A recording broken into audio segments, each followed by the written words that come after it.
A'udzubillahi minasyaitonirrajim. Bismillahirrahmanirrahim.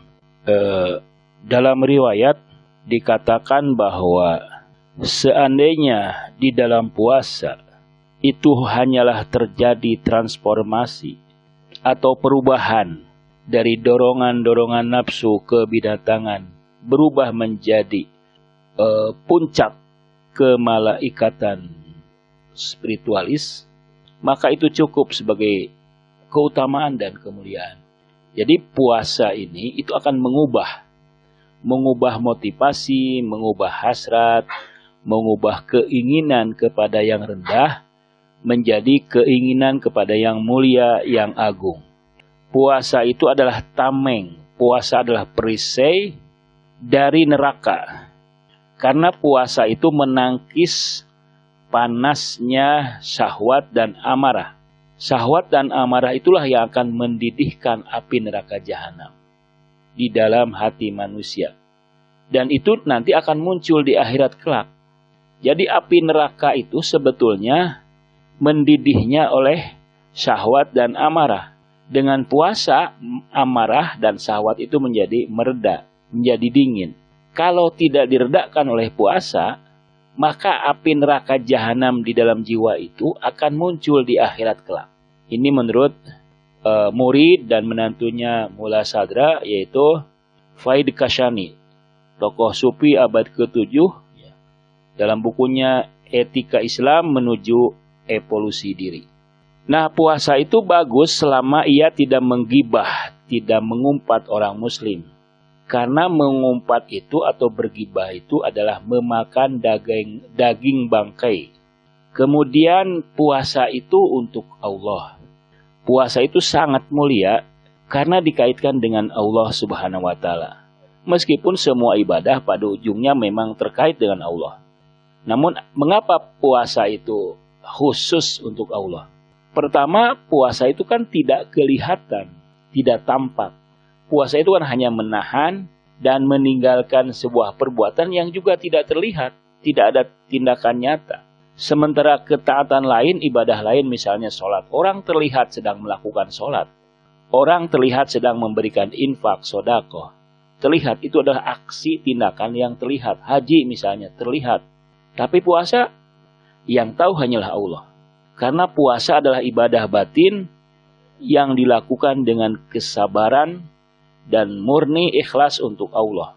Karena itu mengapa puasa itu hanya untuk Allah, untuk Dia, tanpa melibatkan yang lain. Ini keistimewaan puasa. Yang kedua, puasa dapat mengalahkan musuh Allah. Kalau Anda tahu ransum syahwat itu adalah atau baladnya setan, tentaranya setan adalah syahwat. Syahwat itu menjadi kuat dengan makanan dan minuman. Jadi makan minum itu memperkuat syahwat, dan syahwat adalah tentaranya setan. Karena itu Rasulullah Shallallahu Alaihi Wasallam bersabda, sesungguhnya setan mengalir dalam aliran darah anak Adam, maka sempitkanlah gerakannya dengan lapar. Jadi setan itu punya ladang, katakanlah punya kebun. Nah, kebunnya itu adalah syahwat, di mana setan bergembira di dalamnya. Selama itu subur, setan semakin senang, semakin berpesta pora. Dan tidak henti-hentinya mondar-mandir di sini. Sebagaimana kalau kita punya kebun, punya tanah yang subur, punya tanah yang tumbuh di sana tanaman yang kita sukai, kita akan sering ke sana. Nah, kebunnya setan adalah syahwat, keinginan yang rendah.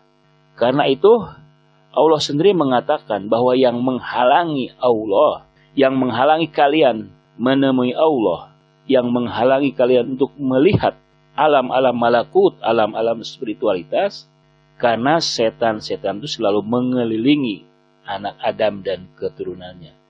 Rasulullah mengatakan, seandainya setan-setan tidak mengelilingi hati keturunan Adam, jadi setan itu selalu mondar-mandir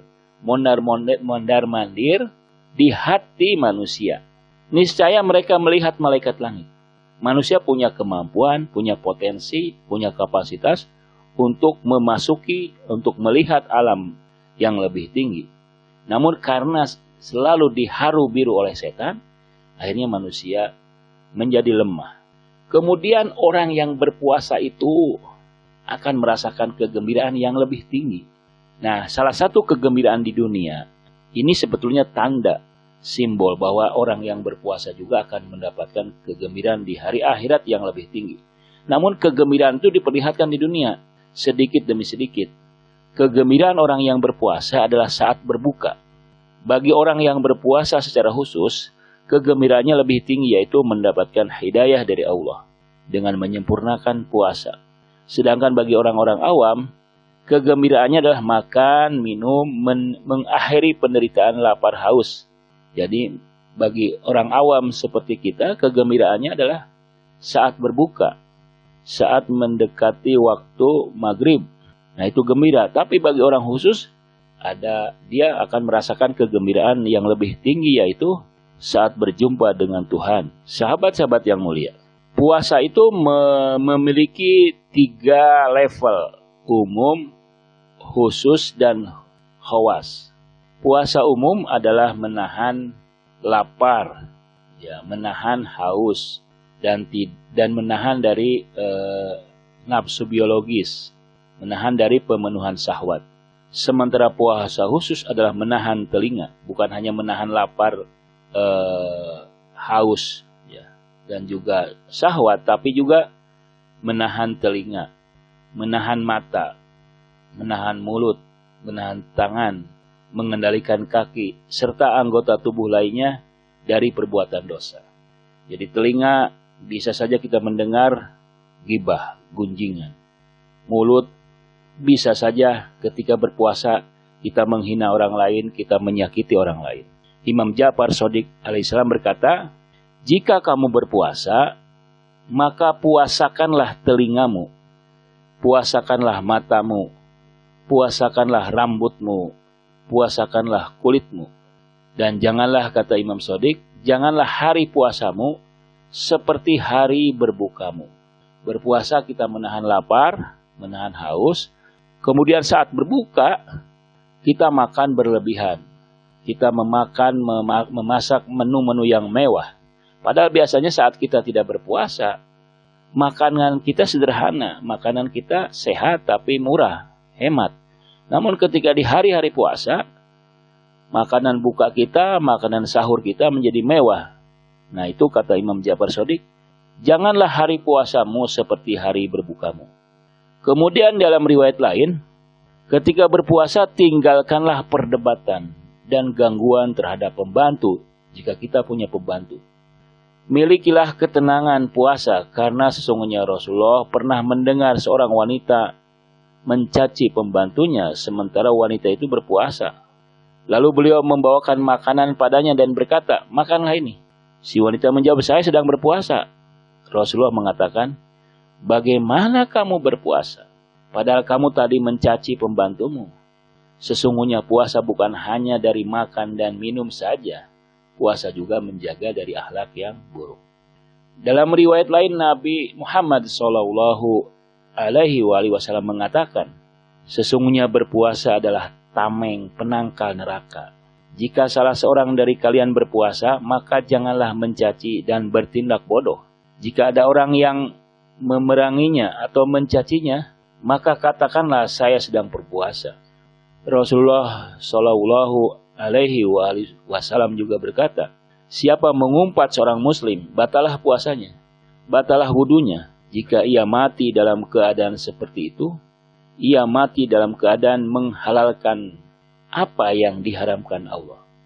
Dalam hadis lain beliau mengatakan, alangkah banyaknya orang yang berpuasa, tapi tidak mendapatkan apa-apa dari puasanya selain lapar dan haus. Bahkan Imam Ja'far Shadiq mengatakan, sesungguhnya berdusta membatalkan puasa. Lalu ada yang ditanya, berdusta seperti apa? Imam Ja'far Shadiq alaihissalam mengatakan, itu adalah berdusta atas nama Allah, Rasulullah Sallallahu Alaihi Wasallam dan para imam. Di dalam riwayat lain dikatakan bahwa tidak ada perut yang lebih dibenci oleh Allah dari perut yang kenyang dengan makanan yang halal. Karena hakikat dan rahasia puasa adalah memperlemah kekuatan-kekuatan yang menjadi tentara setan atau menjadi perantara setan dalam menggiring pada kejahatan. Memperlemah kekuatan-kekuatan tentara-tentara setan itu tidak akan terlaksana kecuali dengan sedikit makan. Nah, yang terakhir, dalam kitab Misbah Asy-Syariah, Imam Ja'far Shadiq alaihissalam berkata bahwa puasa juga membersihkan jiwa. Rasulullah Shallallahu alaihi wasallam bersabda, puasa adalah perisai, yaitu menangkal penyakit-penyakit dunia dan penghalang dari siksa akhirat. Jika kamu berpuasa, maka berniatlah dengan puasamu itu untuk menahan nafsu dari syahwat dan memutuskan keinginan setan. Posisikanlah dirimu dalam posisi orang yang sakit, yang tidak mempunyai selera untuk makan dan minum, dengan berharap setiap saat akan disembuhkan dari penyakit dosa-dosa. Bersihkanlah batinmu dari semua kotoran dan goflah, kelalaian, dan kejaliman yang akan memutuskanmu dari makna ikhlas untuk Allah Subhanahu wa Ta'ala. Puasa adalah milikku dan akulah yang akan membalasnya, kata Allah Subhanahu wa Ta'ala. Menurut Imam Ja'far Shadiq juga, puasa dapat mematikan dorongan-dorongan nafsu dan bawaan tabiat. Dalam berpuasa, ketika berpuasa, hati menjadi jernih, anggota-anggota tubuh menjadi suci, yang lahir dan batin pun menjadi hidup, syukur terhadap pemberi kenikmatan, santunan kepada orang fakir, ketundukan, kehusuan, tangisan, tali perlindungan Allah, penyebab kehancuran hasrat, keringanan hisab, serta pelipat gandaan kebaikan. Wassalamualaikum warahmatullahi wabarakatuh.